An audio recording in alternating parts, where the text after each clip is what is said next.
দীপাবলির অফার চলছিল বলে অনলাইন থেকে কয়েকটা জিনিস এনেছি। সঙ্গে সংসারের ভুসিমাল বাজার, ফলের বাজার, সবজি বাজার এগুলোও আছে। প্লাস তার সঙ্গে চুরি করে জমানো টাকা দিয়ে অনেক দিনের একটা ইচ্ছে পূরণ করলাম আজকে। আর সেটা কিভাবে পূরণ করলাম জানতে হলে কিন্তু আপনাদেরকে ভিডিওটার সঙ্গে থাকতে হবে। আশা করি ভালো লাগবে। তো নমস্কার বন্ধুরা, আশা করি সবাই ভালো আছেন, সুস্থ আছেন। আমিও মোটামুটি ভালো আছি। আমি সুস্মিতার নতুন আবার একটা ভিডিওতে আপনাদেরকে সঙ্গে নিয়ে আর স্বাগত জানিয়ে এই সকালে কিন্তু ভিডিওটা শুরু করলাম। আর এই যে মেয়ে আর আমি সকালবেলায় মর্নিং ওয়াক করতে কিন্তু বেরিয়েছি। তো এই দিনের পর থেকে আর আসিনি, কয়েকদিন হলো, যেহেতু আমি লেটে ভিডিও দিচ্ছি, রেগুলার করতে পারছি না।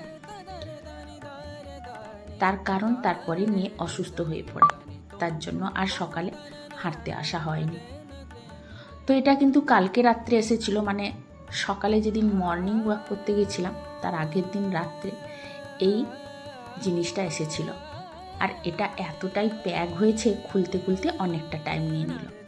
আসলে এটা একটা ছিল সেরামিকের ক্রকারি বলতে গেলে। আসলে দেখে ভালো লেগে গেল, ডিসকাউন্টে চলছিল, তাই কিন্তু দেরি না করে অর্ডার দিয়ে দিয়েছিলাম।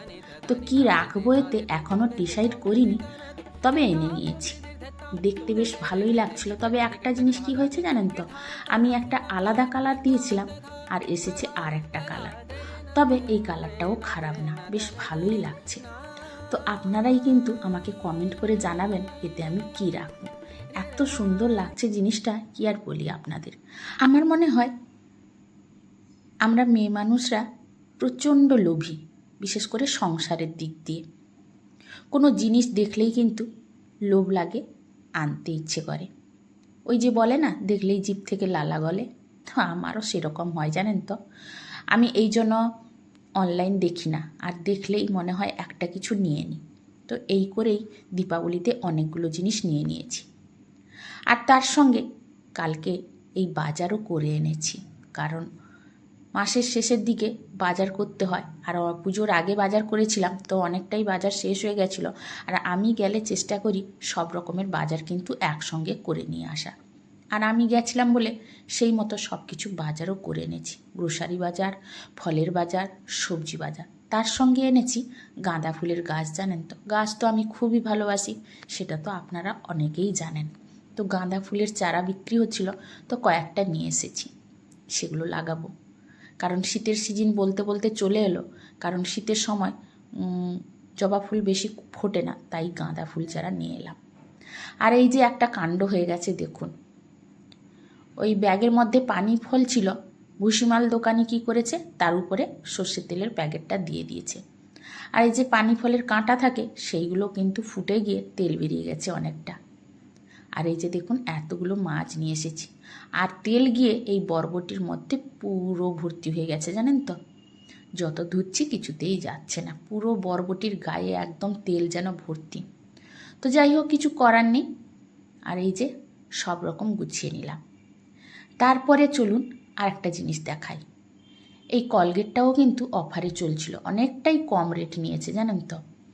আসলে কলগেট তো আমাদের না হলে দিন কাটে না। আর শীতের সময় এই কলগেটটা ইউজ করলে কিন্তু খুব ভালো হয়, যেহেতু দাঁত মানে যাদের দাঁতের শিরশিরানি হয়, শীতের সময় বিশেষ করে এই কলগেটটা লাগালে কিন্তু আর শিরশিরানি ভাবটা থাকে না।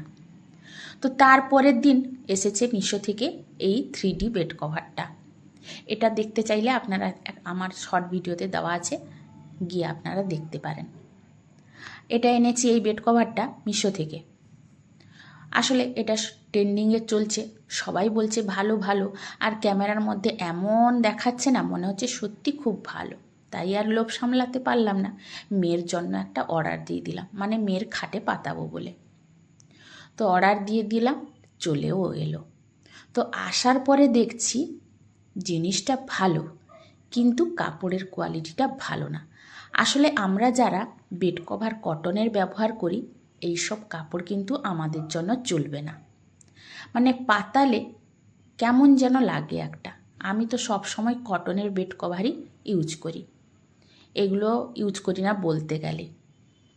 তো যাই হোক, এসেছে, ব্যবহার তো করে নিতে হবে, তাই না? আর দেখতে কিন্তু খুব সুন্দর লাগছে। দূর থেকে মনে হবে সত্যি যেন এটা ফুল বা এই যে বেবি ডল বা কার্টুন যাই বলুন না কেন। দারুণ লাগছিল কিন্তু বেড কভারটা, শুধু একটু কাপড়টা ভালো না, মানে কাপড়ের কোয়ালিটিটা ভালো না, মানে সিনথেটিকও না, ভয়েলও না, আবার কটনও না। এগুলো কি কাপড়, লিলেন কটনও না, এগুলো জানি না এগুলোকে কি বলে। তো যাই হোক, সেটা দেখানোর পরে চলে এলাম সন্ধেবেলায়। এই যে অনলাইনে আরও একটা জিনিস অর্ডার দিয়েছি, আর সেটার দাম অনেকটাই। আর কর্তামশাই বাড়িতে ছিল না, আমি কিন্তু ওই ভাঁড়ের মধ্যে পয়সা জমিয়ে রেখেছিলাম, সেইটাকে নিয়ে এখন বসে গেছি কত টাকা হয়েছে দেখতে। কারণ যে জিনিসটা আসবে এখন সেটার দাম কিন্তু অনেকটাই, তাই আমাকে ভাঁড় থেকে পয়সা বের করতে হচ্ছে। আর এগুলো কিন্তু হাজব্যান্ডের পকেট থেকে চুরি করে এই যে জমিয়েছি আমি, সেই টাকা দিয়ে জিনিসটা নেব। তো যতটুকু দরকার ততটুকু নেব, বাকিটা আবার কিন্তু রেখে দিব। আর আমি কিন্তু এইভাবেই করি, জানেন তো বন্ধুরা। এক্সট্রা যদি কোনো কিছু জিনিস কিনি, তখন কিন্তু আমি যখন যেরকম পারি এই ভাঁড়ের মধ্যে টাকা জমিয়ে রাখি। এর আগেও একবার আপনাদের সঙ্গে শেয়ার করেছি, সেটাও কিন্তু কাজে লাগিয়েছি। আর এখন আবার আপনাদের সঙ্গে শেয়ার করছি। দেখুন, অনেকগুলো টাকা জমা হয়ে গেছে, তাই ভাবলাম জিনিসটা একবার নিয়ে নিই। আসলে যে জিনিসটা আমি নিচ্ছি, এটা কিন্তু আমার আজ থেকে 20 বছর আগের স্বপ্ন ছিল, বা আমার কর্তামশাইয়েরও স্বপ্ন ছিল যে একটা আনবো। এই আনবো বলেই কিন্তু আনা হয়নি। আজকে ভাবলাম না, আর দেরি করব না, অনেকটাই দরকার জিনিসটার। তো চলে এসেছে, এই যে আমি কিন্তু টাকা নিয়ে নিচে চলে এসেছি। তো ওরা কিন্তু চেক করে দিবে, কারণ অনেকটাই দামি জিনিস, তাই চেক করে না নিলে ভালো আছে কি খারাপ আছে জানবো কী করে বলুন। তো তাই জন্য ওরা কিন্তু চেক করে দিচ্ছে। আর এটা হলো একটা সেলাই মেশিন। এটা কিন্তু কারেন্টে চলবে, মানে ইলেকট্রিক বলতে গেলে। পায়ে দেওয়া যেগুলো, সেগুলো কিন্তু আনলো না কর্তামশাই। আর সেলাই কিন্তু আমি বিয়ের আগে শিখেছিলাম অল্প একটু, তারপরে এই ঘরের লোকের জন্য শিখতে পারিনি। ওরা কিন্তু আমাকে কোনো কাজে উৎসাহ দেয়নি, সব কাজেই কিন্তু আমাকে পিছিয়ে রেখেছে। কিন্তু আমার কর্তামশাই সেলাই শিখেছে, তো ওর কিন্তু অনেক দিন থেকে ইচ্ছে ছিল একটা সেলাই মেশিন আনার জন্য। আসলে আমাদের বাড়িতে ফেলার মতো জায়গা নেই বলে আনা হয়েছিল না। তো এখন যেহেতু এই যে ইলেকট্রিক মেশিন বেরিয়েছে, তাই ভাবলাম একটা নিয়েই নিই। আর আমাদের বাড়িতে বন্ধুরা প্রচুর জামা কাপড় সেলাই হয়, যখন তখন কিন্তু সেলাই করতে নিয়ে যেতে হয়।